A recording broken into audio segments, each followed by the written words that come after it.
Family वाईट क्षण येणं खूप गरजेचं असतं. त्या क्षणामध्ये कळतं आपलं कोण आणि परक कोण.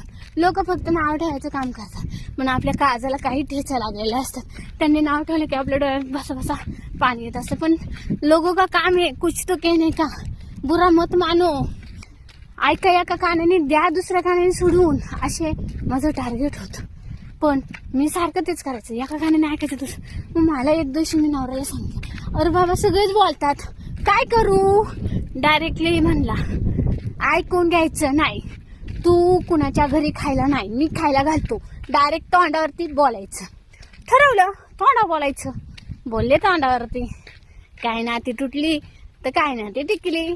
मग तुटलेली नाते आपली नव्हतीच, टिकलेली नाते आपली आहेत. आणि माझ्या नवऱ्याचा असा स्वभाव आहे ना, म्हणजे डायरेक्टली ऑन द स्पॉट जागेवरनं बोलणं. त्या माणसाला वाईट परिस्थितीच्या आहारी जायला लागतं ना,